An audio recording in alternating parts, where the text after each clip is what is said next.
When you walk into a bar and think, this is fabulous, I assure you a whole lot of thought has gone into you having that good time before you step through that threshold. For our guest today, it's been his life's work to make sure everyone has a good time, and his mission is making you leave feeling the same way you came in.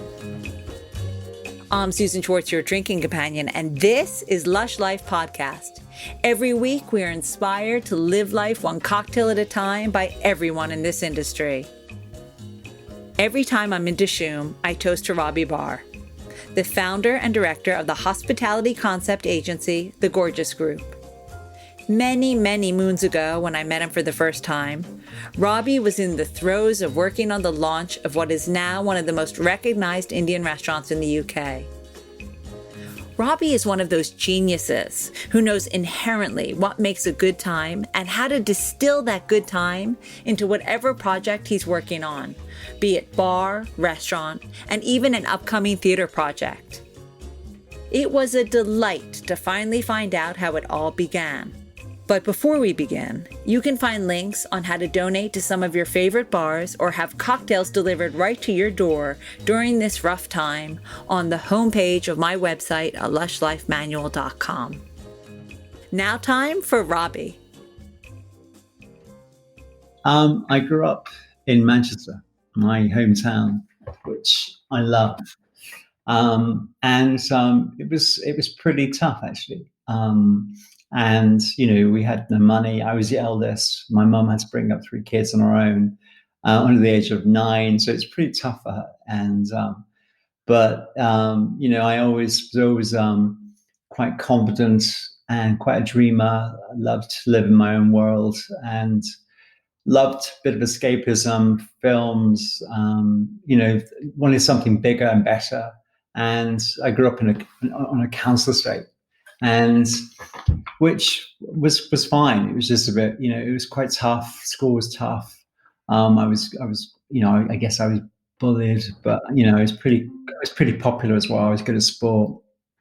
I was good at drama. I was good at doing stuff like that.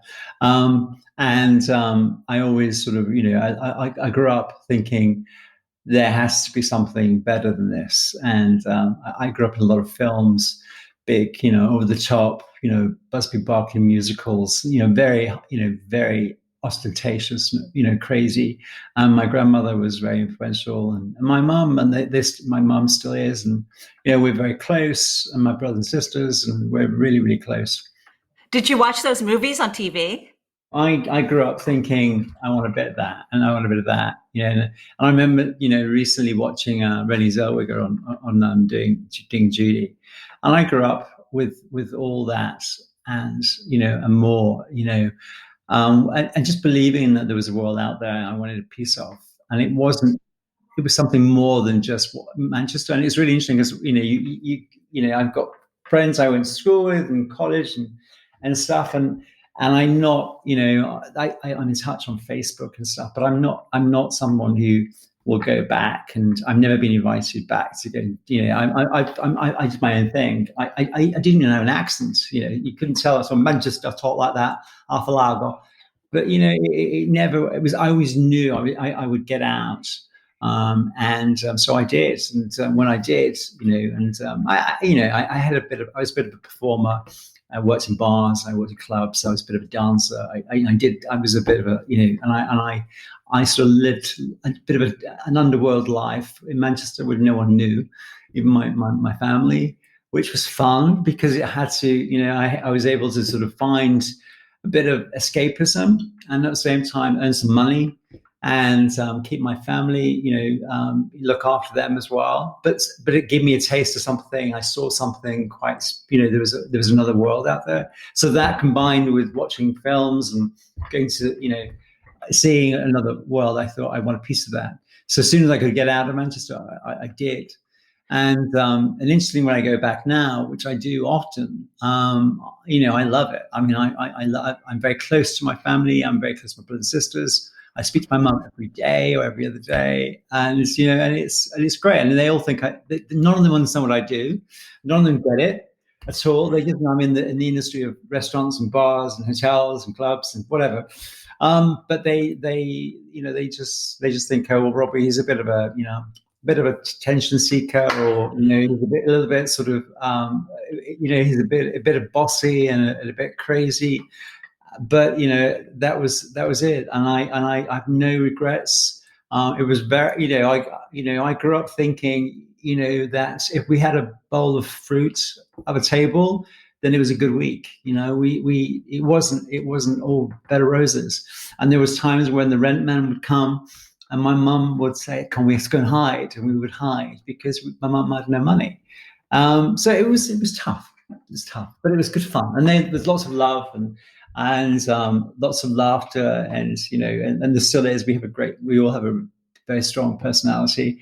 And my sister is a nursing sister, and she's on the front line at the moment, she's running a COVID ward and stuff, and she's phenomenal. And but we're all quite confident and assertive and just pushy and always get what we want, all of us. So I sort of and my mum doesn't regret sort of. I think it was a bit sort of, that's the way we were. We were left to look after ourselves, and we were very independent. But it made us all quite strong individuals, and we all got on with doing what we do best. Yeah. Did you have an idea of what leaving all that was? Did you have an idea of how you would do that? Yeah. No, I didn't. I just knew that I wanted more. I wanted my own, I wanted to go shopping and have books and travel and have my own house and do the stuff I really, wanted to do. I didn't want someone telling me that I couldn't. It was really fun. I took my niece who's it was her 16th birthday, and we took her to Paris in January. And I was thinking, my 16th birthday, I forgot to slap her around the ear or something. Take us to the park. Anyway, and she and it was really interesting listening to her talk about family and how important family is, and her mum and dad, my sister and my brother-in-law, and talking about how important it is to stay at home and stay near home. And when she goes to university, she was going to university in Manchester, and and I'm thinking, wow, all my nephews and nieces, they're all this millennium sort of, they're very close, and it's a very sort of, and all I could want to do was just get out and just go and see something. I realized I could be dancing on tables all my life, so I thought I had to get a proper job. And I did. You were literally dancing on tables. But I got a management job, and training management, sort of like a graduate scheme, running a themed restaurant and bar in Manchester. And I had an amazing boss.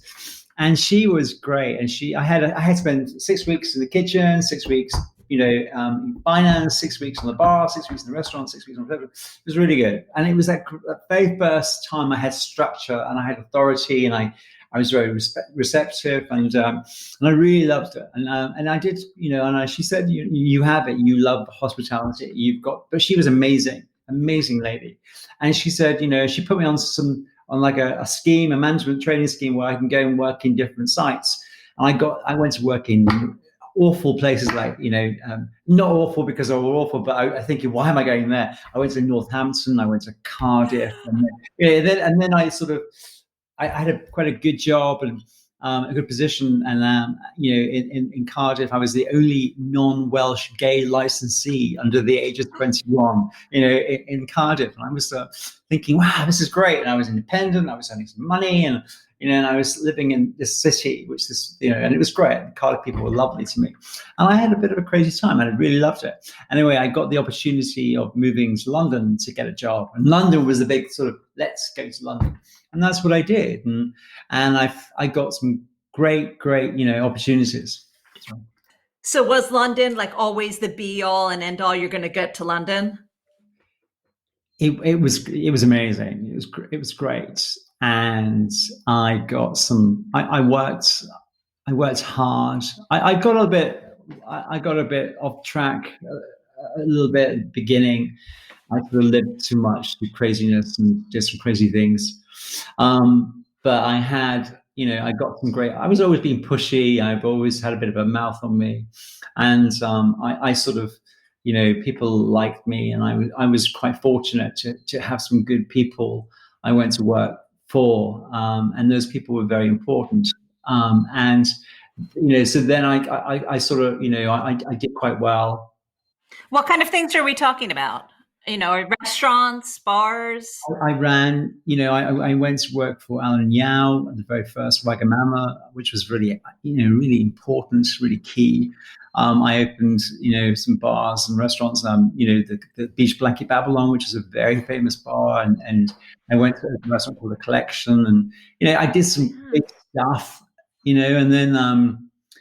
and then I sort of, I did well. I was enjoying it. And I was popular, and I got some, I got some good, good, I got some good accreditation, and people sort of acknowledged the way I'd done. It was okay. And then I got an opportunity to go and work for Ian Schrager, who was pretty much my hero. And part of that whole sort of Studio 54, and that sense of creating, escapism. But with his hotels, it was all about theatre and magic, and that, that whole thing about, that grown-up club, but it was a hotel lobby, and eating and drinking was more than F&B. It was stylish, it was cool, it was fun, it was chic, and I got to work in a different country, and I really, really enjoyed it. And then, hold on. You're going so fast. No, it's good. No, I was going to say, where was the first place you went? You traveled abroad, was it? New York? I traveled abroad. So I went to work in New York, okay. and I really enjoyed it. I loved it. But then things didn't go the way I wanted to. I was a bit sort of, I'm not a blonde, blue-eyed American boy who would say yes all the time. I'm challenging. I know I'm challenging. And so literally I ended up coming back to London after a while and thinking, well, what do I want to do? And I'd worked with some great people. I'd worked with some great companies. I'd worked with the Belgo Group, with Caprice Holdings. I'd done some really good things. I worked with Alan Yao, and Alan was a big influence on my life. And then I thought, well, what else can I do? And I remember coming back, and I came back in about sort of late 1999, and I set up I was asked to open a bar at this big hotel. It was the Park Lane Hilton, and I said to them I didn't want to open the bar and run the bar. I'd grown sort of bigger than that, and didn't want to do that. And Tony Chi, who was the designer, he was working on this project. He was designing this bar, and he didn't particularly like London, and he wasn't getting on very well with the Hilton guys. And sort of I sort of said, you know what, I'll help you set this bar up. And it was called Zeta, and it was quite a well-known bar, and it did very well, and it was great. And what it enabled me to do was to by accidents, I ended up setting up my own business, and that's when Gorgeous Group sort of started. And at the same time, Alan was opening a restaurant called Hakkasan, and in Stockport Court Road, and he needed some help, and so I went to help him as well. And those two projects were really important in that they enabled me to make a mark, make a name, and establish, start thinking about establishing a little business of my own. And that's pretty much how it started. Well, before we go into the Gorgeous Group and what you do, I just want to backtrack just a teeny bit because we kind of skimmed over a lot of stuff. And I just wanted to know what it was about, hospitality itself, the bar business, what really drew you to that other than enjoying going to bars. A lot of people enjoy going to bars and don't go into that business. What was it about it that, kept you there? I think hospitality, for me, was a way of being someone. I wasn't born I could be something else. And the great thing about hospitality is that you can walk into a floor, walk behind a bar, walk into a hotel lobby, and you pretty much, your interaction with guests is it's in a very emotional one, and you can make someone have an amazing day, and you can really change the way they feel about things and how they feel about themselves. And that has always been really important to me. I've always been someone who wanted to make other people laugh or smile and have fun and enjoy themselves. It's always been absolutely intrinsic about what I do.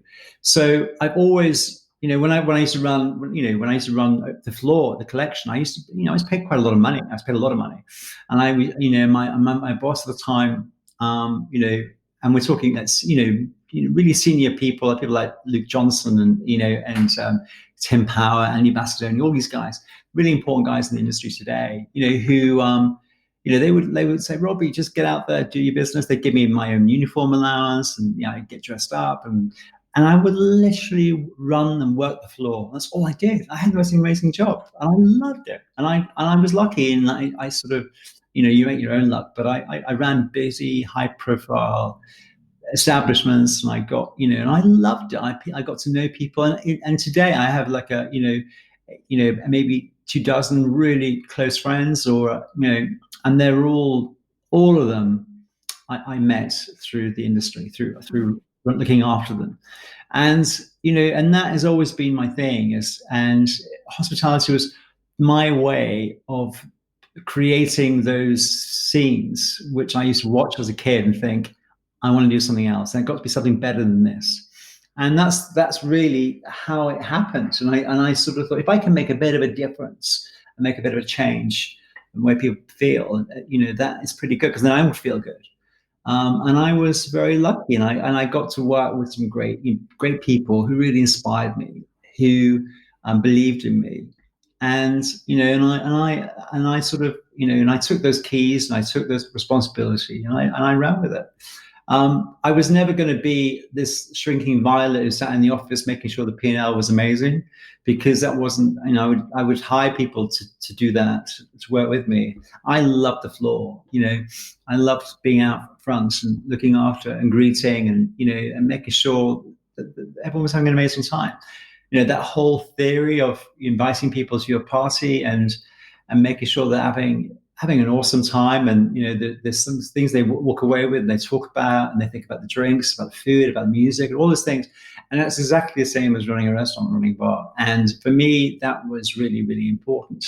And once, I would get really down when I would close up and finish my shifts, and that's when it all starts getting a bit crazy. And you hang out with those like-minded folk, that your community, your peers, your head chefs, and your fellow restaurant managers. I would, and you go out and you'd get a bit sort of messy, and then the next morning you wake up and let's start again. And it was crazy, but I maintained some balance and some discipline. And I was very lucky, because I grew up with people around me who weren't so lucky, and so I tried to keep myself quite together. I was because I knew what I come from, and I knew that I couldn't sort of let anyone down, and people were relying on me, people invested in me, so I wouldn't do that. And at the end of the day, I wanted to just make sure that whoever came into the restaurant or into the bar the next day was going to have an amazing time, and that was my job to do that. And I loved it. And that meant looking after the team, making sure that they were, looked after, and they were inspired, and, they had some passion, and it was great. It was fun. It was amazing. And in fact, my old, I used to be an F&B manager. I used to run this restaurant at this awful, big, huge hotel called the Tower of Dishoom Hotel. And it's now a Groman Hotel. And they had like 1,200 bedrooms. It was an incredible monster factory. And the GM at the time was a great guy called Kurt Kewen, who sent me a message just last week. And he then became CEO of a big hotel company, and he's a really nice guy. And he took a massive gamble in hiring me, because I wasn't I wasn't polished. I wasn't this sort of hotel background. I didn't go to hotel school, and he took a bit of a gamble, and I found it really tough, really tricky. But I made it work, and I loved it, and I did well. And but it was great that he just dropped me a line last week saying, "Oh, how's I hope you're not in London. I hope you looked after." And it was nice. I remember years later, but I think when I just started Gorgeous Group. And I was in between. I just given up a lease in a flat, and I was trying to buy a flat. And I had a few weeks where I had nowhere to live. And he gave me a room in one of his hotels. And just said, "Oh, you have this room." And he charged me like crazy, stupid nothing. And he was so kind. And then years later, he was a client. And then, I would literally, do projects for him and his company. So it comes around, you work hard and you're nice to people. And that's pretty much what I grew up thinking. And that was important in my family. And that's something I've adopted. And also it's something I really enjoy. And then applied that to hospitality, and made it work. So when you started the Gorgeous Group, had you any idea what it would become? By the way, he's shaking his head no. No way. And it's interesting. Every day, the weirdest things worry me, and I don't worry about business and bringing in new business and. It's the other stuff. It's the people pieces, and that really worries me. And I just never knew. The hardest thing of what I do is the people piece, running the business, making sure I'm looking after my team and making sure that they enjoy what they're doing. And but I never knew. I thought it would be. And I had some great people who worked with me, who helped me build the business from the beginning, Jason and Julian, and they did an incredible, amazing job. And I guess I've always had this quite strong personality. So I've always, even today, I'm the one who will do the presentations, who will nurture the client, who will give them a little bit of and spend time with them. And that piece of work, I have no problem with. I love doing it. But I never thought, if someone said to me, we would still have a business in 20 years' time, which it is now, and we'd still be doing the most amazing things and doing what we did 20 years ago, but now doing it with hotels and with department stores, with shopping centers, with airlines, with I would never have guessed. And so I've created my own sort of destiny, but there was no map at all. And even today, I've got to think about the next sort of 2 to 5 years. I've got a couple of things I'd love to do, but there was no plan to do what it is today at all. So just to go back a little, for those who might not know what the Gorgeous Group is. So you started with that one project. Yeah. Tell me about how it snowballed. What were some of the, fabulous projects that came to you while it was going, in these past 20 years? Yeah. I mean,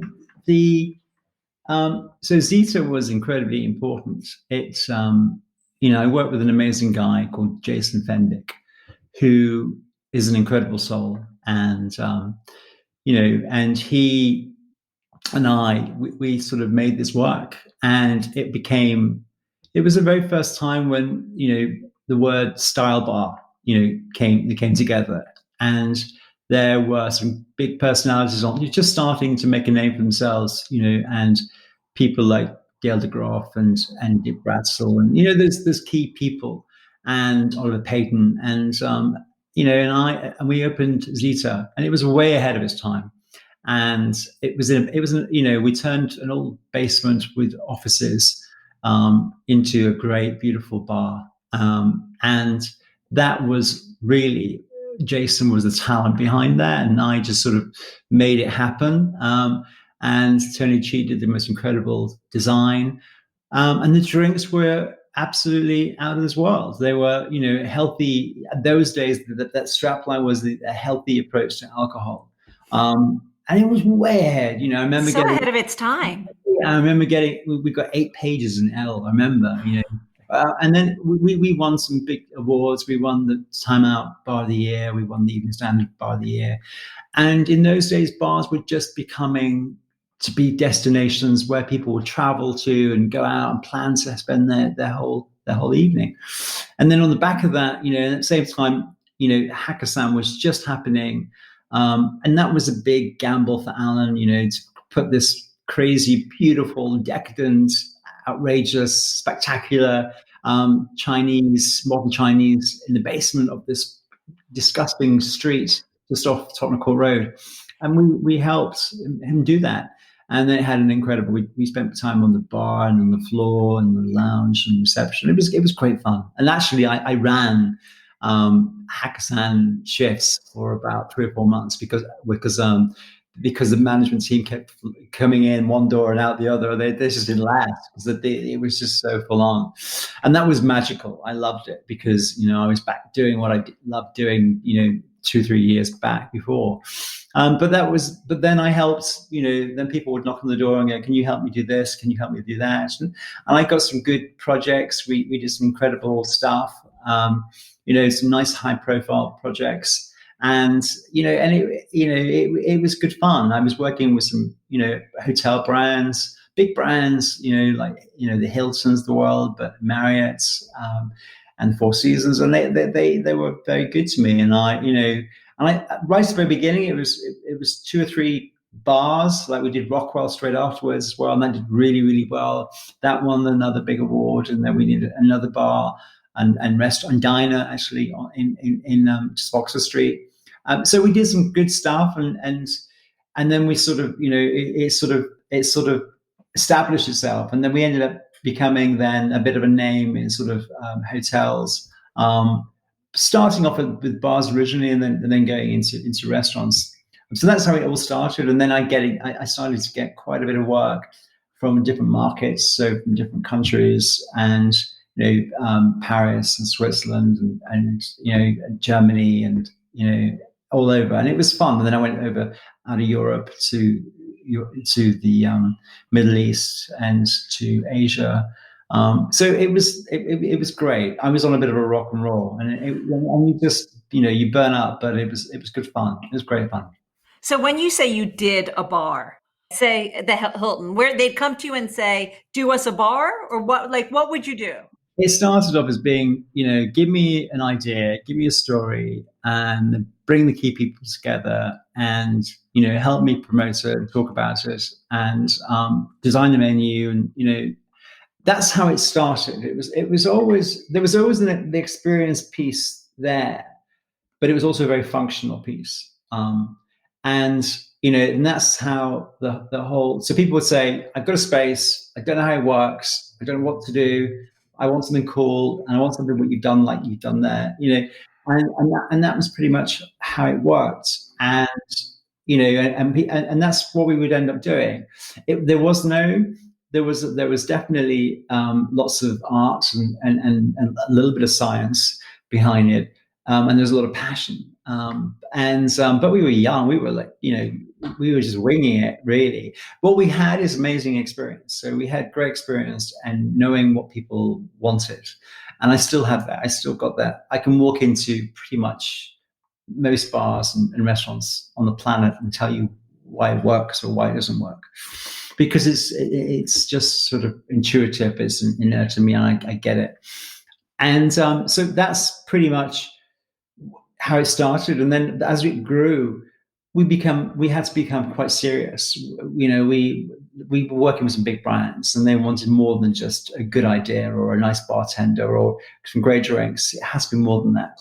And then, you know, especially when you start doing restaurants, and you start doing breakfast in hotels, and you start to do, you know, 3 meals a day, and then start thinking about staffing models and purchasing and procurement, and then spending time with kitchen designers and bar designers, and then spending time with marketing teams. It sort of, so we actually ended up sort of developing our own sort of way of working and some tools and what you actually needed to put together a great bar. And we were pretty much one of the very first companies like that who did that. So as we were doing this, then there was quite a few bartenders who just left bars and went and became consultants. And I've never used the word consultants. And today, it's the farthest I will ever, be thinking or refer to. And I know we refer to that a lot. But today, our job is pretty much what it was right at the very beginning. But now it's a lot more, there's still the emotional stuff we have to deliver. But now it's very much, it's purely about creating exceptional experiences. And that's it. And whether that is in a bar, in a restaurant, in an airport lounge, a shopping center, in a beautiful department store, or whether it's actually in an office block or working with a big corporate blue chip company, it's about creating exceptional experiences, usually guest experiences. Sometimes it's a very transactional customer experience, and sometimes it's between a worker and a company. But it's all about dealing with that, making people feel amazing. What that emotional stuff feels like when you walk into a space, any space, and there's butterflies in your tummy, and you think, what is going on here? This is crazy. This is amazing. And that whole butterflies turns to excitement and adrenaline, and that whole thing translates into this incredible, magical time. And then when you leave that time, when you go home and you talk about it, that talkability, that sort of, and this happened and that happened, that's what this is. That how you can convert a transactional, element into something emotional and get people to talk about it, and how it makes people feel. When I watch those films and when I went to restaurants and bars, it made me feel amazing. It made me feel special. I posted a tweet today talking about, there's this amazing film in 1932 called Grand Hotel. And it's an exceptional film. It's an amazing film. But there is this whole thing about, hotel lobbies where the most mundane things can happen. It's a transactional experience, but then there are also the most incredible places where your life will just change, and you can do all those things in those spaces. And I think that's exactly what we do today. And whether it's working with a blue chip corporate client in Canary Wharf, or whether it's working with a global hotel brand in Boston, or whether it's working with a hotel company in Delhi or a hostel company in Dublin, it's exactly the same. Our job is to bring magic and bring wow and bring emotional pizzazz and sort of all that sparkle and that magic dust to life. We're working with a theatre company at the moment, which is one of those iconic theatres in the world. And they came to us and said, we want to create this beautiful, we're restoring this theatre to its original glory, and we're going to have this beautiful grand salon, which has been there since the Regency period. And then we want to create this incredible afternoon tea. Can you create something which is in line with what we do on stage? They've got, it's a huge reputation. I said, absolutely. And this is like even though I'd never worked in a theatre in that way before, I'd never done catering or anything like that. And it was just like, and we're just applying that whole art and science about creating that razzmatazz and that wow to this sort of medium, and which is theatre.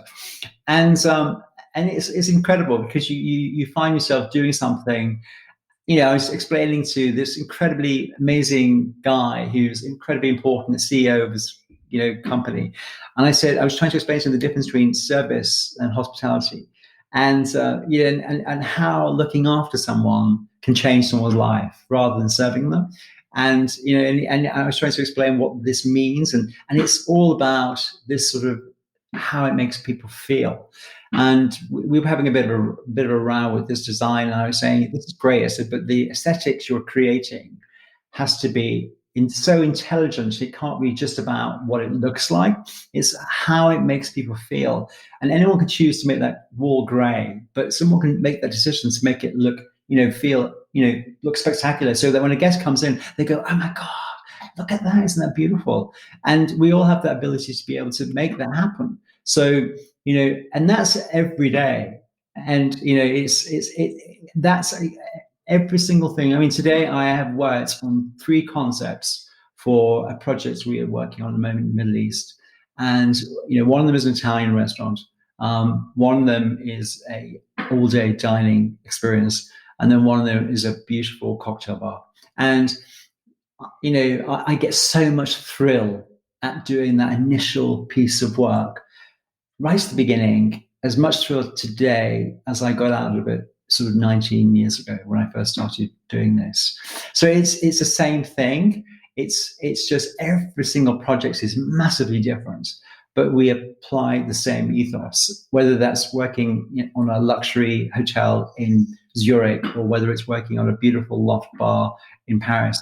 And it's the same thing. So that is, and now I've worked out how we can turn that stuff we do into something which is quite formulaic and something which is also, there's a process behind it. There's incredible process behind it, so that there's a creative piece and then there's a process piece, and we put it together, and that's what people pay for.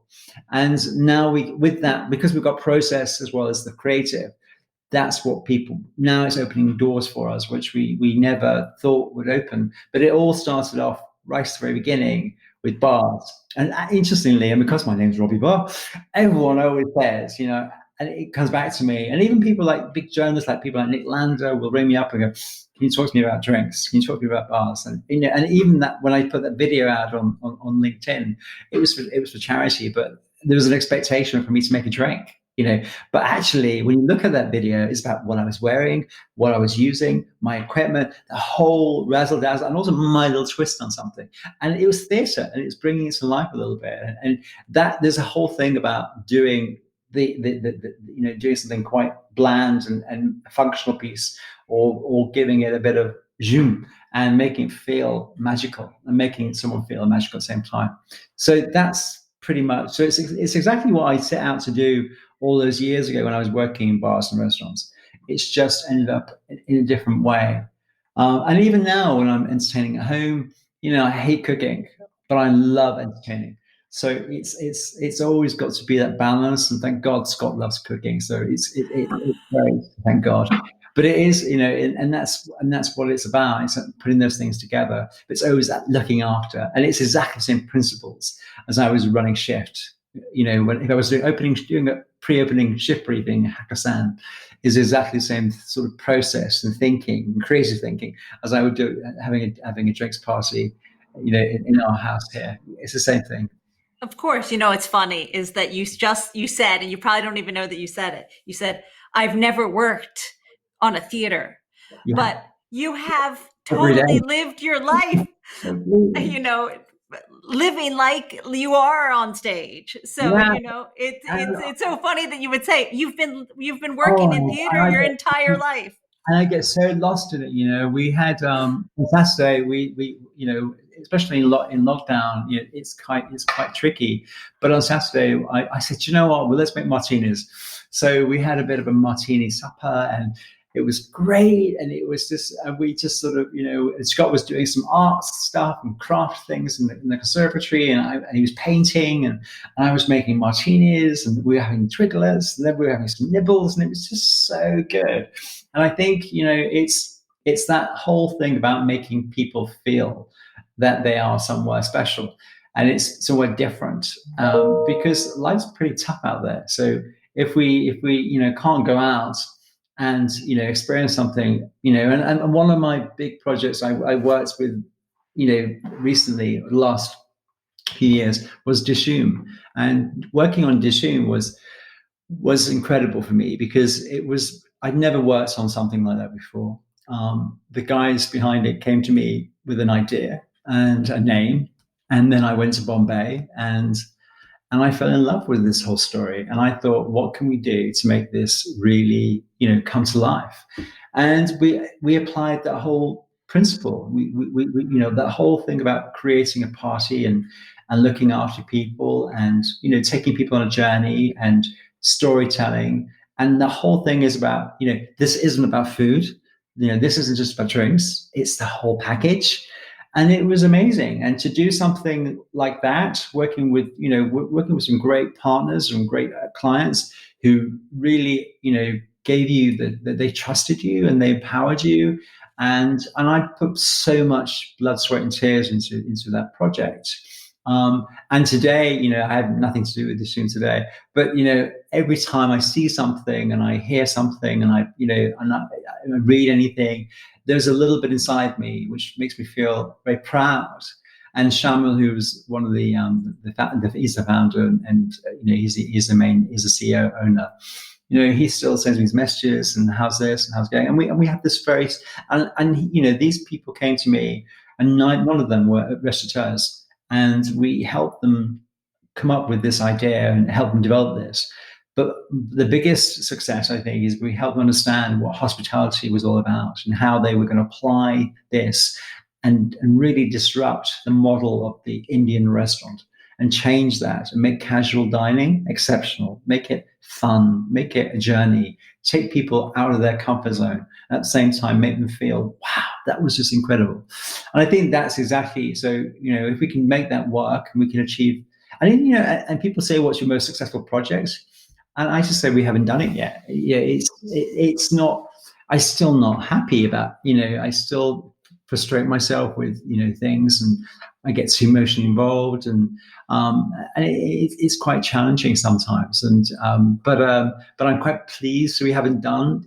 I was listening to an interview with Martin Scorsese yesterday on my podcast, and he was just saying, what was your favorite film? Was it Taxi Driver, or was it The Irishman, or And he's just, and you can tell he's not done it yet. He's still in his mid-70s, and he's still thinking what it's going to be. And he probably will have De Niro. But it's the same thing. I've not done it yet, and when you come up to times like this, which are really challenging, and it gives you time to well, actually, I've not had any time at all. I've been crazy, but you have to sort of you have to stop, and you have to restart, and you have to rethink. And you have to, repurpose your what your business is about, and how can we get things moving again in a new world, in a new normal, because things have massively changed.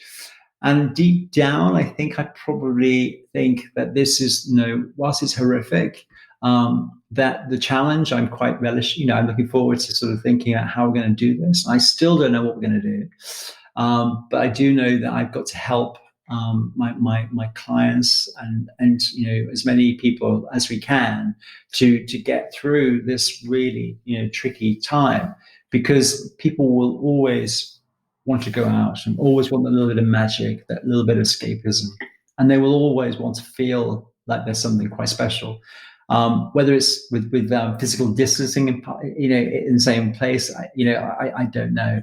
So I think there will always be room for that, but at the same time, it's about making things better and creating exceptional experiences and making things work better, but making the guest think, wow, that was really amazing. So it's how to apply that to this new normal. But I'm looking forward to hoping that can we can make that happen quite quickly. Well, it won't be quickly, but we can be part of that whole process.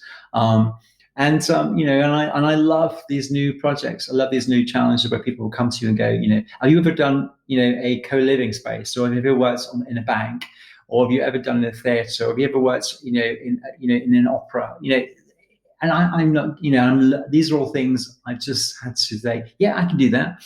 And we've adapted, because as long as we've got our processes, and as long as we've got the creative energy and the sort of vision to make it, to change things, move it forward, then I think that's a great thing. The day I wake up in the morning and think, actually, I don't want to do this, then I won't do it, and I'll just move on. But I'm very lucky, as my commercial director said to me the other day, you're lucky. This is a hobby, and it's not really a hobby, but I love what I do.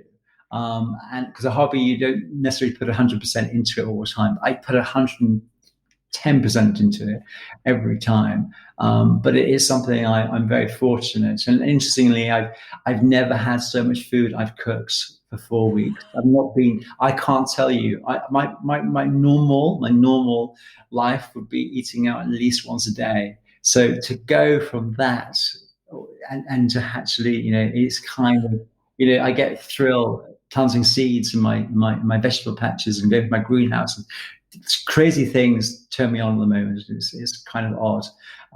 But it is, and I keep waking up thinking, what will be the first restaurant or the first bar I go to when it all gets normal? And it is kind of really hard to think about what that will be.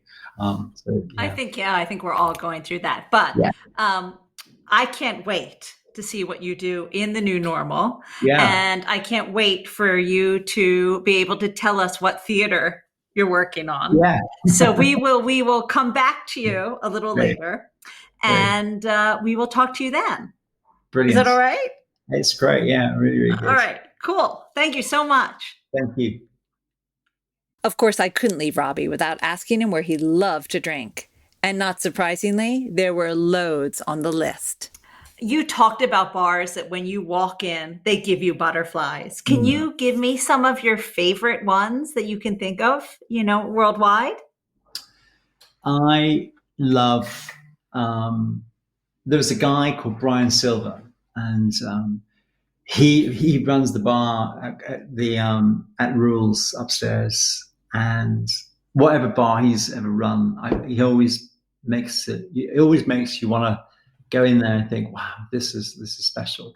And he has this incredible ability to put it all together. And it's a bit like going to watch a ringmaster, and it's a masterclass, because it's wonderful seeing him with his team. And I love watching him work and seeing how he puts it all together.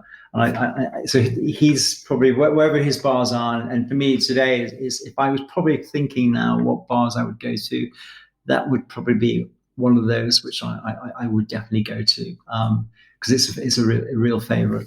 And then a bar which we did work on recently, which I love and I've always loved, but now I love it more because the drinks are much better. And the pizzazz is better, is the bar at the Goring, which is kind of special, because the Goring has always had a bit of a soft spot in my heart, because I've always liked the old school glamour, the silver service of the canapes, and the hospitality, that, and it's a bit sort of, when I was going, they had no music. The ice wasn't great. The glasses weren't fantastic, but it was the whole thing about being at the Goring. Now we have great music. We have great glasses. We have great glassware. We have great drinks. We have great drinking food. It's magical.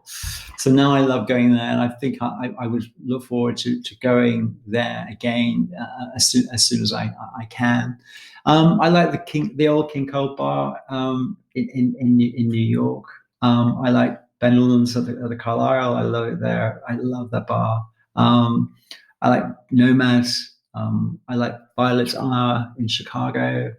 I like Iron Fairies in Bangkok. There's a couple of bars in Delhi we worked on, which the Oberoi in Delhi, one of my beautiful hotels. We worked on a bar and a restaurant there, but the bar is quite special. Yeah, I mean, they are, but I also love Duke's. And I love going to the Connaught. I mean, I love going to see my friends, people, seeing Aggo in action, or going to Artesian. And I love the Wigmore. Wigmore is a very special place because it's something we disrupted the whole pub thing, and we made it posh and fun. And the Wigmore is exceptional. I love it. If I want to go there, and I've got all these friends, so I can just say, you're gonna love this bar, or you're gonna love that bar, and so I always know where to take them. So and the Wigmore is one of those sort of, it's an easy. I didn't have to think about it. I just go, and I will always have an exceptional gin and tonic, or a glass of punch, or a great glass of something. It's just different. I've got bunny rabbits in my garden. It's so sweet.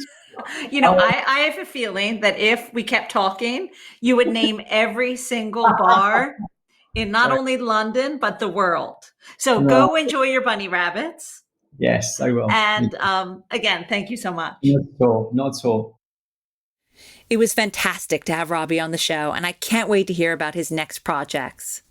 For our cocktail of the week, this is one that Robbie created for the hashtag Hospitality for Heroes Challenge, which is raising money for the NHS hospitals. Our cocktail of the week is the gorgeous Negroni Sbagliato. It's a simple yet gorgeous twist on the original. All you need are 3 ingredients: 25 ml of Campari, 25 ml of sweet vermouth, and sparkling pink champagne to top it all off. Add the Campari and sweet vermouth to a wine glass, then throw in ice and gently top up with the sparkling pink champagne. Then stir it all together, and you have one gorgeous Negroni Sbagliato. You'll find this recipe, more recipes, and all the cocktails of the week at alushlifemanual.com, where you'll find links to all the ingredients.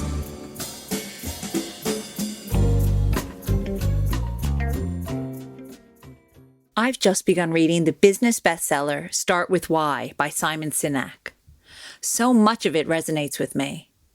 If you're about to start a brand or an entrepreneur, I highly recommend it.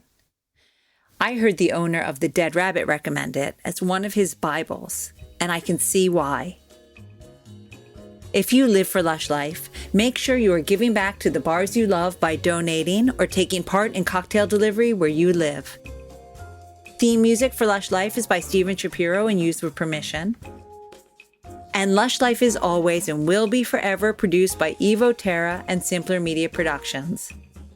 Which leaves me to say the wise words of Oscar Wilde: all things in moderation, including moderation, and always drink responsibly and wash your hands and stay safe. Okay, I said that last part. Next week, we are meeting the brand ambassador of one of the most popular spirits of all time, and it was only launched in 2005. Until that time, bottoms up.